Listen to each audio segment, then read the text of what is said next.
తరచూ బయట ఫుడ్ తీసుకుంటున్నారా? స్నేహితులు కుటుంబాల సభ్యులతో కలిసి లంచ్ డిన్నర్లు అంటూ రెస్టారెంట్లకు వెళ్తున్నారా? పిల్లలు పట్టుబడుతున్నారని ఐస్ క్రీం పార్లర్లకు తరచూ వెళ్తున్నారా?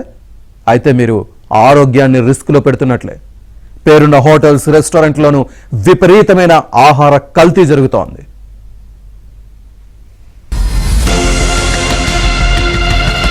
గ్రేటర్ హైదరాబాద్ లో హోటల్స్ రెస్టారెంట్లపై కొనసాగుతున్న మెరుపు దాడులు. సిటీలో ఫుడ్ పాయిజన్ కేసులు పెరుగుతున్న నేపథ్యంలో జీహెచ్ఎంసీ సీరియస్. నాణ్యత ప్రమాణాలు పాటించని హోటల్స్ పై కఠిన చర్యలు. ఫుడ్ సేఫ్టీ అధికారులతో కలిసి స్వయంగా మేయర్ విజయలక్ష్మి తనిఖీలు. ఫుడ్ సేఫ్టీ అధికారుల దాడుల్లో వెలుగులోకి చూస్తున్న దారుణాలు. కుళ్లిన చికెన్, మటన్ తో బిర్యానీ తయారు చేస్తున్న పలు హోటల్స్. కొన్ని ఓల్డ్ సిటీ హోటల్స్ లో జంతువుల కొవ్వుతో తయారు చేసిన నూనెలను వంటకాల్లో వినియోగిస్తున్నట్లు గుర్తింపు. మోతాదుకు మించి ఫుడ్ కలర్స్ వాడకంతో ప్రాణాలకే ప్రమాదం అంటూ ఫుడ్ సేఫ్టీ అధికారులు హెచ్చరిక. పలు హోటల్స్ కు భారీగా పెనాల్టీలు, ఫుడ్ సేఫ్టీ లైసెన్సులు రద్దు చేశారు.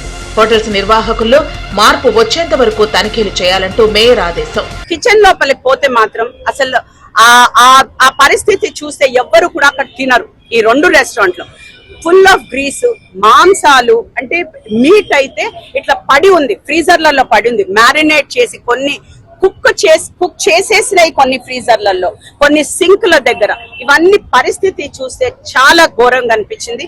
అండ్ ఆల్సో పదే పదే మేము చెప్పినాక కూడా వాళ్ళు అదే ఆయిల్ మీద పదే అదే ఆయిల్స్ యూజ్ చేయడము, కలర్స్ యూజ్ చేయడం. బిర్యానీలో కానీ చికెన్ లో కానీ కలర్స్ మేము యూజ్ చేయొద్దు అని బ్యాన్ చేసినా సరే మళ్ళీ కలర్స్ కూడా యూజ్ చేస్తున్నారు, which is very dangerous and very harmful for health. So అది కూడా యూజ్ చేస్తున్నాం, అది కూడా మేము నోటీస్ చేసాం. అండ్ ఆల్సో సింక్, అంటే వాళ్ళు డిషెస్ కడుక్కునే సింక్ కి వండుకునే ప్లేస్ కి కొంచెం దూరం ఉండాలి. ఇక్కడ చూసినట్టయితే సింక్ మరియు డిష్ ఇక్కడ వండే పదార్థాలు దగ్గరలోనే, అంటే మీట్ ఇట్లా ఓపెన్ గా, రైస్ మన చేతులు కడుక్కునే సింక్ కింద. ఇట్లాంటి పరిస్థితులు మేము ఇవాళ నోటీస్ చేశాక వెరీ క్లియర్ గా ఇన్స్ట్రక్షన్స్ మా ఆఫీసర్స్ కి ఇవ్వడం జరిగింది, వాళ్ళు వచ్చి ఇన్స్పెక్ట్ చేయాలి అనేసి. అండ్ ఆల్సో ఈ ఓనర్స్ కి కూడా ఈధర్ నోటీసెస్ లేకపోతే సీజ్ చేయాలో మేము అకార్డింగ్ టు ద యాక్ట్ ప్రకారం మా ఆఫీసర్స్ కి అప్పచెప్పాము. హైదరాబాద్ మేయర్ గద్వాల్ విజయలక్ష్మితో కలిసి మాసప్ ట్యాంక్ వద్ద ఉన్న డైన్ హిల్ హోటల్లో తనిఖీ నిర్వహించారు.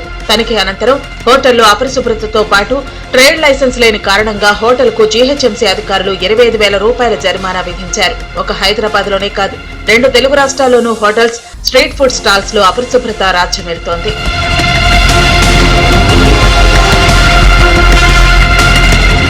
మారుతున్న కాలంతో పాటుగా ఆహారపు అలవాట్లు మారుతూ వస్తున్నాయి. ఇదే క్రమంలో హోటల్స్, రెస్టారెంట్లు, ఫాస్ట్ ఫుడ్ సెంటర్ల సంఖ్య రోజురోజుకు పెరుగుతూ వస్తున్నాయి.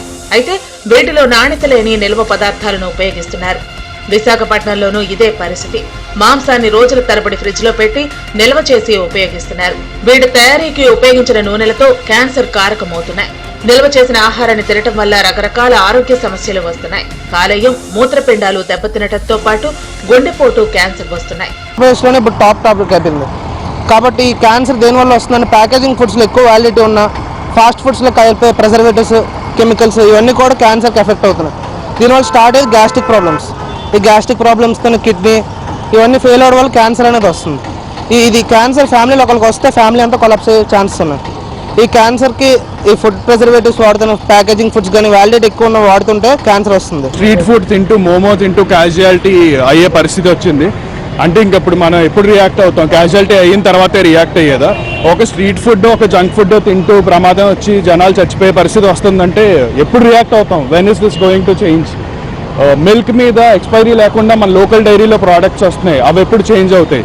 ఈ అడల్టరేటెడ్ ఫుడ్ వల్ల అంటే ఇప్పుడు ఓన్లీ కార్సినోజన్స్, క్యాన్సర్ కాజింగ్ అయితేనే మనం బ్యాన్ చేస్తామా? ఈ చిన్న ఐటమ్స్, ఇప్పుడు ఐస్, చిన్నపిల్లలు తినే ఐటమ్స్ చాలా ఉన్నాయి. ఈ ఐస్ వల్ల అడల్టరేషన్ అవుతుంది, దీనివల్ల చాలా ఇంపాక్ట్స్ అయ్యి వాళ్ళకి హెల్త్ ఇంపాక్ట్ అవుతుంది.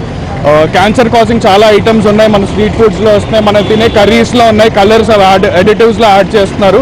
ఇవన్నీ తక్షణమే బ్యాన్ చేయాలి, వీటి మీద యాక్షన్ తీసుకోవాలి. హోటల్స్ లో 3 స్టార్ 5 స్టార్ హోటల్స్ అంటారు, అలాంటి వాటికన్నా ఎప్పుడైతే రోజువారీగా ఫాస్ట్ ఫుడ్ సెంటర్లు ఏవైతే రన్ చేస్తున్నారో వాటి మీద కూడా నిఘా పెట్టాలి.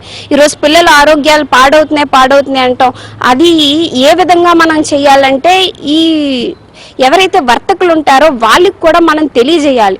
ఒకసారి నూనెని వేడి చేసిన తర్వాత అది ఒకటిసారికి ఉపయోగపడుతుంది, మరలా ఉపయోగం చేయకూడదు.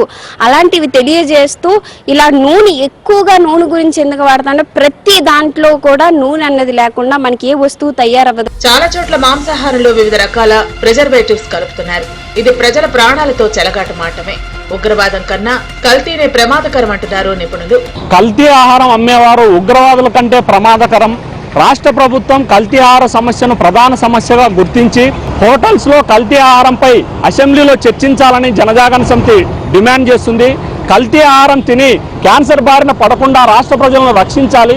తూతూ మంత్రంగా తనిఖీలు చేసే ఫుడ్ సేఫ్టీ అధికారులను తక్షణమే తొలగించాలి. హోటల్స్లో కిచెను, డీప్ ఫ్రిడ్జ్ పరిశీలించిన తర్వాతే భోంచేయాలని రాష్ట్ర ప్రజలకు ఈ సందర్భంగా జనజాగరణ సమితి విజ్ఞప్తి చేస్తుంది. ఏ రెస్టారెంట్ లో చెక్ చేసినా కలుషిత పదార్థాలే బయటపడుతున్నాయి. సంతల్లోనైతే చౌకగా ఉంటాయి కదా అని హైదరాబాద్ నందీనగర్ లో మోమోలు తింటే ఒకరు చనిపోగా 50 మంది ఆసుపత్రి పాలయ్యారు. నిర్మల్లో బిర్యానీ తిని ఒక యువతి చనిపోగా పలువురు అస్వస్థతకు గురయ్యారు. కాగజ్ నగర్ లోని మరో హోటల్లో చికెన్ మండి తిన్న పలువురు తీవ్ర కడుపు, తలనొప్పి, వాంతులతో ఆసుపత్రిలో చేరారు. ఫుడ్ స్టాల్స్, రెస్టారెంట్లను తరచూ తనిఖీ చేయాల్సిన ఫుడ్ సేఫ్టీ అధికారులు మామూళ్లకు అలవాటు పడిపోయారు. నాణ్యత ప్రమాణాలు సరిగ్గా పాటించిన కారణంగా ఆహారం పాయిజన్ గా మారి సుమారు 200 రకాల వ్యాధులు సోకే ప్రమాదం ఉంది. ఆన్లైన్ డెలివరీ సేవలు అందుబాటులోకి రావడంతో చాలా మంది ఆర్డర్లు పెట్టుకోవడానికి అలవాటు పడ్డారు. బయటి ఆహారం ఎక్కువగా తీసుకోవడం అంటే ఆరోగ్య సమస్యలు కొని తెచ్చుకోవడమే.